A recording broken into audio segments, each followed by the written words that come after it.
Greetings to my fellow panelists. My name is Khair Shaharudin. I will be presenting about my final year project proposal.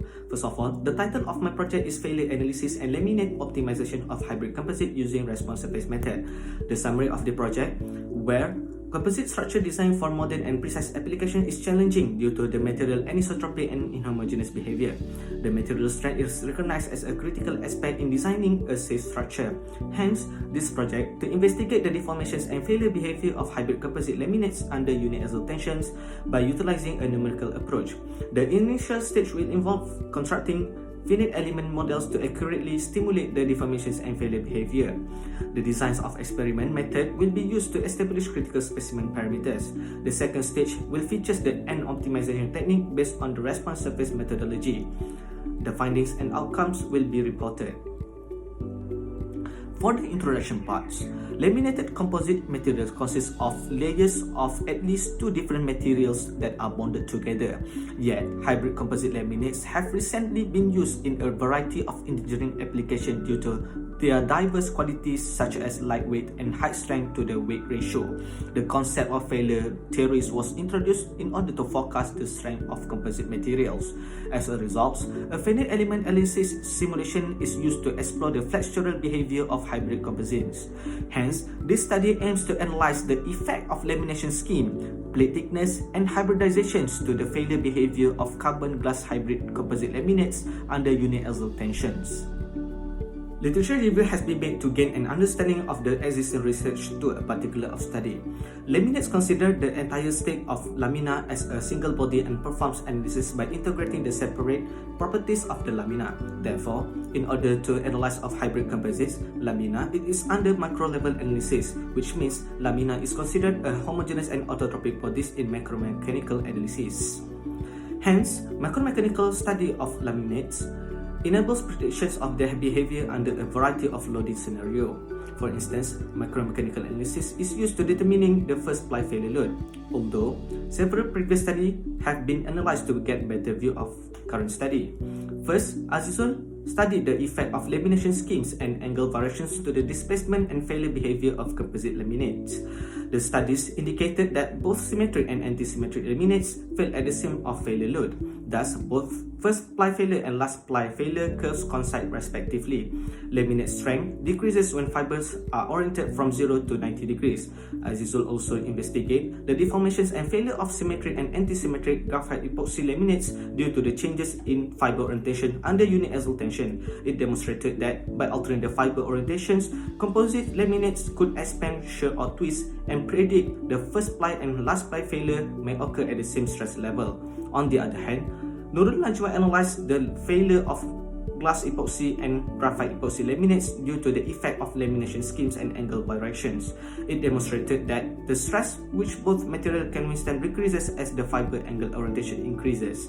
Lastly, Chen Sondong investigated the effect of hybridization on the flexural strength of glass carbon epoxy composites. It was found that the flexural strength is more than the pure glass epoxy composites but less than the pure carbon epoxy composites.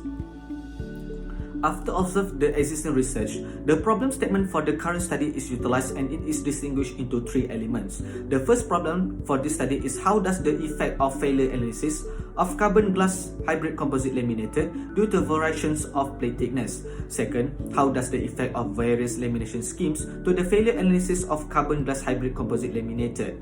Thirdly, how does the effect of hybridization compositions to the failure analysis of carbon glass hybrid composite laminated.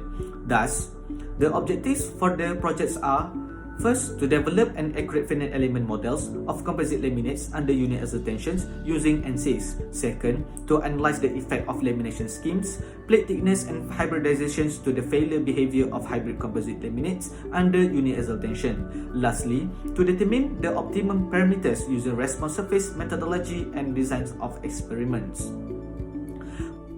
Moving on to the scope and limitation of the project. The study focused on the finite element models and analysis of failure behavior of hybrid composite laminates under uniaxial tension due to the effect of lamination schemes, variable plate thickness, and hybridization volume fractions. The hybrid composite laminates to be used: carbon epoxy and glass epoxy. Composite laminate consisting of 4 layers with layout that is symmetric and anti-symmetric with theta is equals to 0, 30, and 45 degree. 3 different cases of hybridization volume fraction will be studied, which 100% carbon, 100% glass, and combination of 50% carbon and 50% glass. 5 variable plate thickness to be studied are 2 mm, 1 mm, 0.5 mm, 0.2 mm, and 0.1 mm. The failure behavior of this study will be determined using simulation finite element analysis using ANSYS software. The failure criteria to be analyzed are based on maximum stress theory. Last but not least, the optimization process based on the response surface methodology using design expert. For the methodology of the current study, 4 stages involved in order to achieve the main objective of the project. Stage 1, convergence analysis and numerical validations. Stage 2, setting up case study using design of experiments. Stage 3, failure analysis. And Stage 4, optimization using response surface method. A convergence analysis is carried out in order to determine the precise minimum mesh size required for the models in order to minimize the time and cost. Hence, as illustrated, a range of mapped meshes as quadrilateral element under constant unit excitation has been evaluated using ANSYS software. As a result, it can be observed that the mesh size have no effect on the displacement values. Therefore, the mesh size 1 times 1 is chosen in this study to minimize the processing time to generate the results. Next, numerical validation is initial step to prove that the current finite element models and implementation is acceptable. As shown, the findings from the Mali simulations and the current simulation were compared and reported in Table 2 and Table 5. The percentage error were estimated. It can be seen that the percentage error below than 2% for both X direction and Y direction displacements, and the graph pattern for both were identical as well. This implies that both simulations are dependable enough to be employed and confirm that my model were correct. Stage 2 will be setting up case study using designs of experiments.